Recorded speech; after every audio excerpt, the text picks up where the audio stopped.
The 1970s gave us some of the most unforgettable sci-fi movies ever made. These 5 cult classics didn't just entertain, they changed the way we see cinema forever. In this video, we'll explore those iconic films and why they still matter today. Back home in Malibu. I used to surf a lot, Talby. I used to be a great surfer. 5. Dark Star, 1974. Before Alien terrified audiences, there was Dark Star, John Carpenter's ultra-low-budget debut feature that began as a student film at USC. Co-written with Dan O'Bannon, this satirical space comedy follows a crew of bored, shaggy-haired astronauts on a 20-year mission to destroy unstable planets with artificially intelligent, thermostellar triggering devices, aka sentient bombs. Set in the year 2250, the film presents a future where space exploration isn't glamorous or exciting. It's mind-numbingly tedious. The production history is legendary among film students. Carpenter and O'Bannon stretched every dollar to breaking point, using ice cream cartons and plastic model kits to create their spacecraft. The infamous Alien, essentially a painted beach ball with rubber gloves for feet, has become an iconic symbol of low-budget ingenuity. The elevator shaft was Carpenter's apartment hallway turned on its side, while the astronauts' sleeping quarters were filmed in a converted closet. Even the hyperspace effect was created using a $35 kaleidoscope lens attachment, a far cry from the millions spent on similar effects in later sci-fi blockbusters. What makes Dark Star remarkable is how it completely subverted space opera conventions of the time. Rather than presenting heroic explorers or terrifying alien encounters, it gave us a crew suffering from extreme boredom, growing increasingly eccentric during their isolation. Lieutenant Doolittle surfs on debris through space. Commander Powell continues giving orders despite being cryogenically frozen after an accident. Talby retreats to the ship's observation dome, becoming obsessed with phenomena called the Phoenix asteroids. These characters aren't conquering heroes. They're damaged, isolated men on the edge of sanity. The film's philosophical high point comes when Bomb Number 20 experiences an existential crisis and needs to be talked out of detonating inside the ship.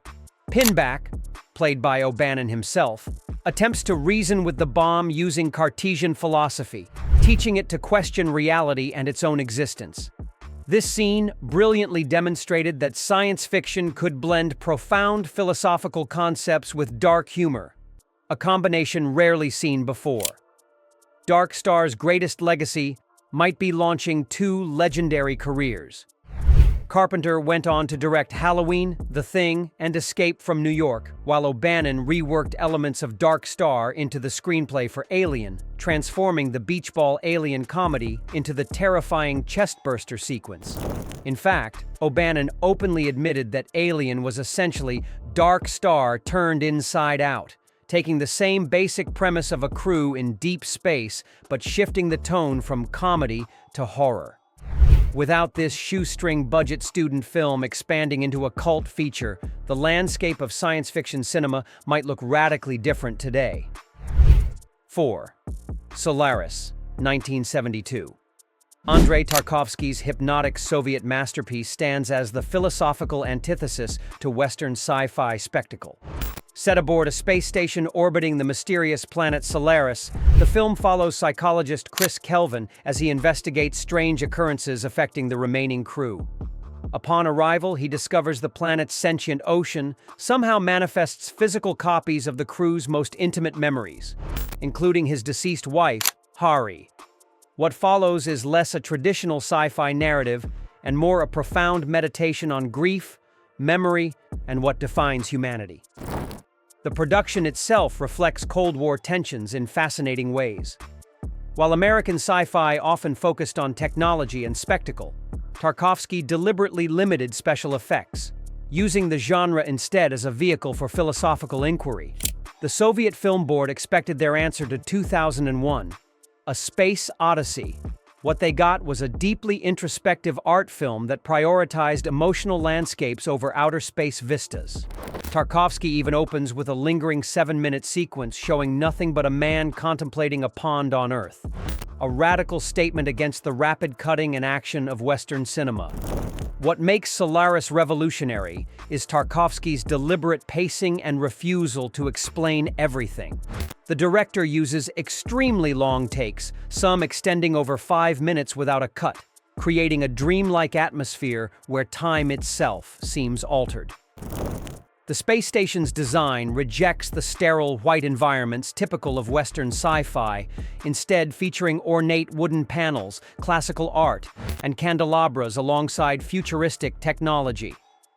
This juxtaposition of old and new suggests humanity will carry its cultural history even into the cosmos. The film's most powerful sequence involves Hari, a copy of Kelvin's wife created from his memories, attempting suicide by drinking liquid oxygen, only to painfully resurrect as the planet reconstructs her. This scene dramatically explores the film's central question: is a perfect copy with identical memories and feelings still somehow less than human? As Hari gains self-awareness of her artificial nature, the emotional complexity deepens beyond typical genre boundaries.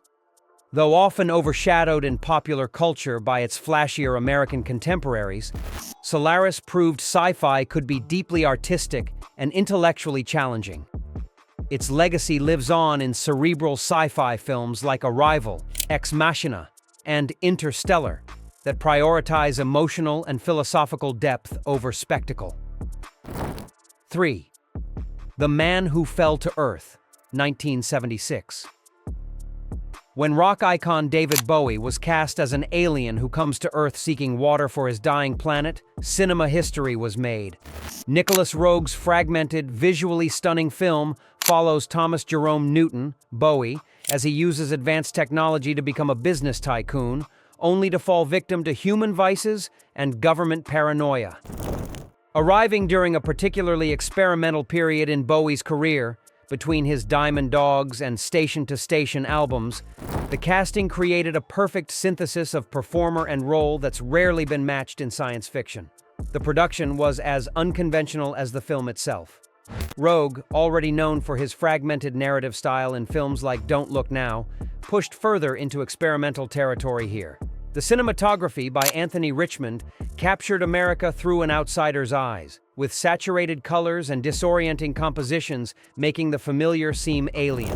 Bowie later admitted he was heavily using cocaine during filming, creating an authentic detachment in his performance that perfectly suited the character. The film's explicit sexuality, including an infamous scene where Newton reveals his alien physiology to his lover, was groundbreaking for mainstream sci-fi and faced censorship issues in multiple countries. What made this film extraordinary was its refusal to follow traditional narrative structures. Roeg employed radical editing techniques, juxtaposing seemingly unrelated images and using temporal shifts that often spanned years without clear indication. Newton's gradual corruption by Earth's pleasures and vices, particularly alcohol, television, and sex, unfolds as a dreamlike descent rather than a straightforward plot. The film's unflinching examination of human corruption, alcoholism, and isolation positioned it as more art house than mainstream, contributing to its initial commercial failure but eventual cult status. The Man Who Fell to Earth's visual language has been enormously influential, particularly in music videos and fashion photography. Its exploration of celebrity as alienation provided a template for later films examining fame through genre lenses. The image of Bowie, otherworldly, androgynous, with orange hair and pale skin, became iconic both within and beyond cinema. Directors as diverse as Jonathan Glazer, Under the Skin, Shane Carruth, Upstream Color, and Ryan Johnson have cited the film's fragmented storytelling approach as influential to their work. Second, Silent Running, 1972. Before environmental concerns became mainstream cinema, Silent Running delivered a powerful ecological message wrapped in stunning visuals and emotional depth. The film follows botanist Freeman Lowell, Bruce Dern in a career-defining performance, who maintains the last forests of Earth aboard the American Airlines space freighter Valley Forge, orbiting Saturn. These forests exist in massive geodesic domes, preserved after Earth's vegetation has been completely destroyed. When orders come from Earth to jettison and destroy the forests to repurpose the freighters for commercial use, Lowell rebels, murdering his crewmates and fleeing with his beloved plants and 3 drone robots, Huey, Dewey, and Louie. The production represented a significant milestone in special effects history.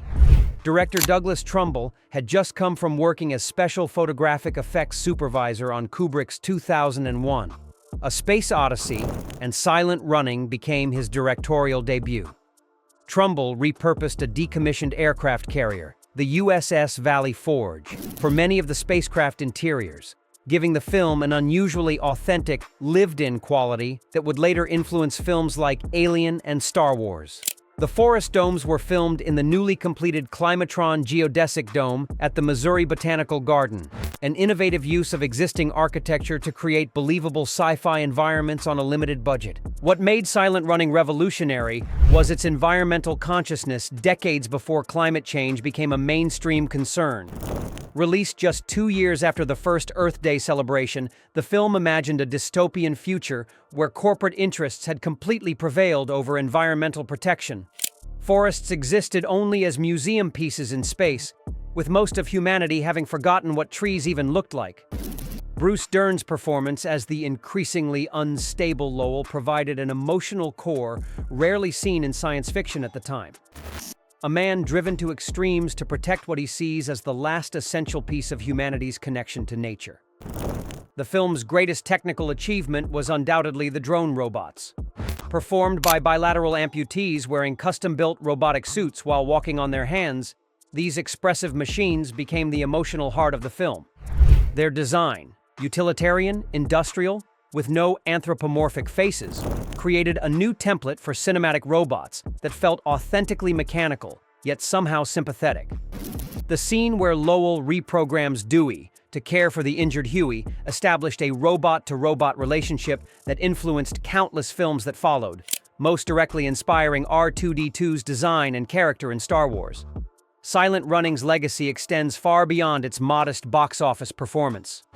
Its beautiful and haunting ending, where Lowell sacrifices himself by detonating nuclear charges, leaving the last forest drifting through space tended only by the remaining drone, set to Joan Baez's plaintive folk songs, remains one of science fiction's most poetically melancholy conclusions. The film's distinctive visual aesthetic, combining industrial spacecraft design with lush natural environments, created a striking contrast that would influence sci-fi visual design for decades. 1. Eraserhead, 1977.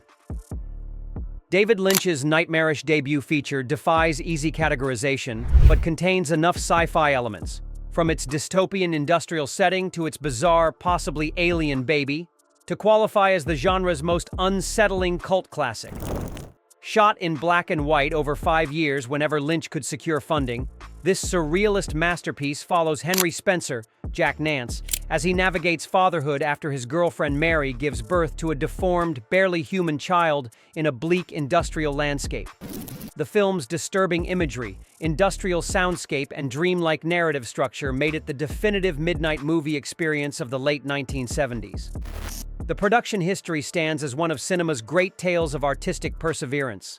Lynch and his small crew worked nights and weekends in abandoned stables at the American Film Institute campus in Los Angeles. When money ran out, Lynch took a paper route to fund continued filming. The cast and crew became a kind of artistic commune, with Lynch himself building many of the sets and mechanical elements. The infamous baby, whose construction remains Lynch's closely guarded secret to this day, reportedly involved organic materials including a calf embryo, though Lynch has never confirmed the exact methods.